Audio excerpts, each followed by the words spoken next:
अलावत गांव में धनीराम और मोहन नाम के दो पिता पुत्र रहते थे। वो बहुत ही गरीब थे। जंगल में लकड़ियां काट कर अपना खर्चा चलाते थे। धनीराम और मोहन गरीब जरूर थे, पर मन के बहुत साफ थे। दोनों सुबह उठकर मंदिर जाते थे, निर्मल लोगों की मदद करते थे। दोनों को भगवान पर बहुत भरोसा था कि एक दिन भगवान उनकी जरूर सुनेगा, क्योंकि लकड़ियां काट कर सिर्फ उन्हें 2 वक्त का खाना ही मिलता था। उनकी नियमित दिनचर्या यही थी, रोज सुबह उठना, लकड़ी काटने जाना, उन्हें शाम को बाजार में बेचना और उसी से उनका घर चलता था। एक दिन जब वो लकड़ियां काटने जा रहे थे तो उन्हें वहाँ एक साधु बाबा मिले। धनीराम और मोहन ने साधु बाबा को प्रणाम किया। पलटने वाली है, जल्द ही किस्मत पलटने वाली है। क्या कहा बाबा जी? किसकी किस्मत पलटने वाली है? तुम्हारी किस्मत पलटने वाली है धनीराम। मैं चेहरा पढ़ सकता हूँ, किस्मत बता सकता हूँ। कहाँ बाबा जी? मैं तो गरीब हूँ और गरीब ही मर जाऊंगा। मेरी किस्मत में धन कहाँ? मेरी जिंदगी तो लकड़ियाँ काटने में ही गुजर जाएगी। तुम फिक्र मत करो धनीराम, ईश्वर तुम्हारी जल्द ही सुनेगा। देखना, एक खोल देंगी। बस इस बात का ध्यान रखना, जो भी तुम्हें मिले उसमें संतुष्ट रहना, ज्यादा की लालसा मत करना।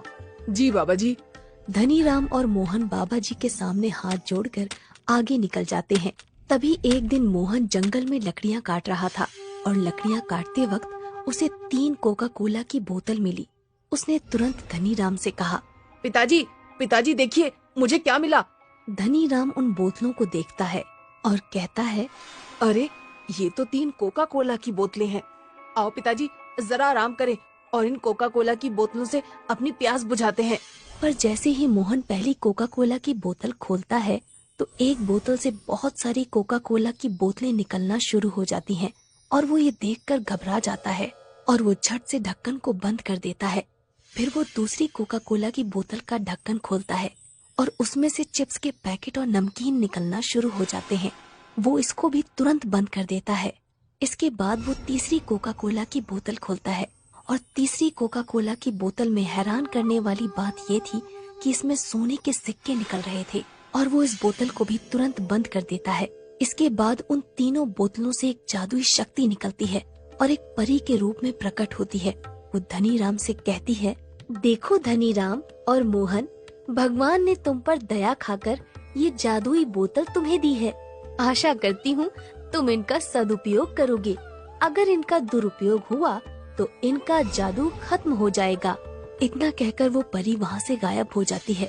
धनीराम के मन में एक विचार आता है कि क्यों न इन तीनों बोतलों की बदौलत वो खुद की एक दुकान खोल ले, ताकि उसको और उसके बेटे को लकड़ियाँ काट कर गुजारा न करना पड़े। वो भगवान को शुक्रिया कहता है और रातों रात बहुत सारी कोका कोला की बोतलें और बहुत सारे चिप्स के पैकेट बना लेता है। उसकी रातों रात दुकान देखकर गांव वाले आश्चर्य में पड़ जाते हैं कि धनीराम एक दिन में इतना धनी कैसे हो गया।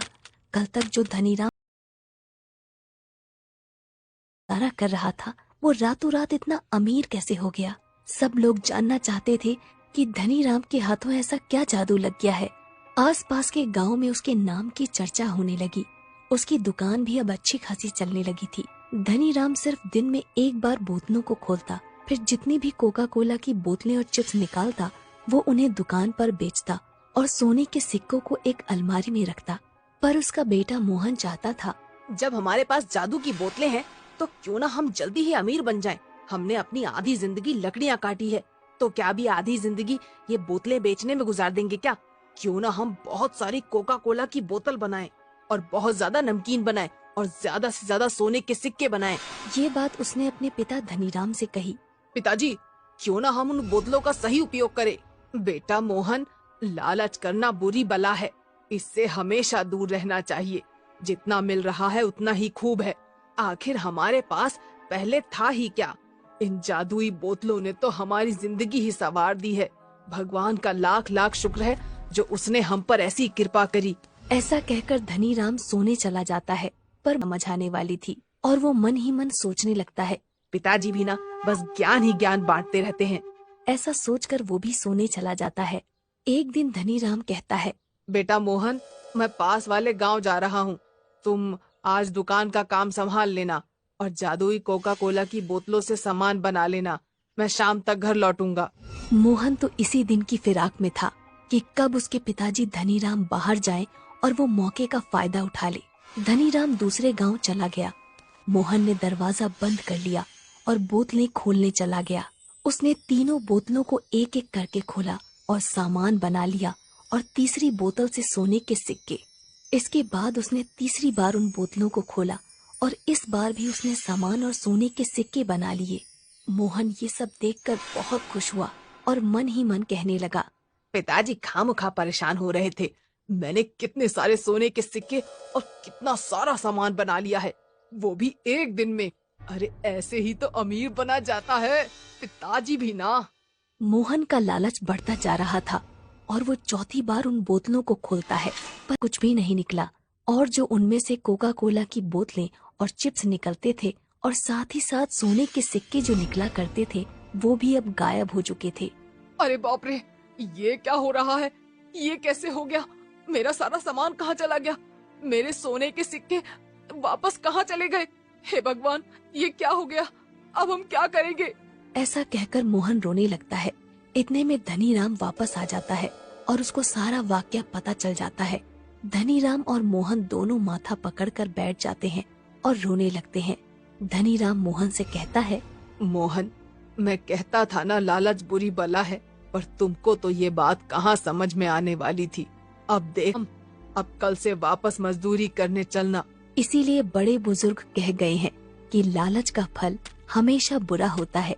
दोनों वापस अगले दिन से लकड़ियां काटना शुरू कर देते हैं और इस तरह से लालच उन दोनों को जहां से उन्होंने शुरू किया था वहीं पर लाकर वापस खड़ा कर देता है।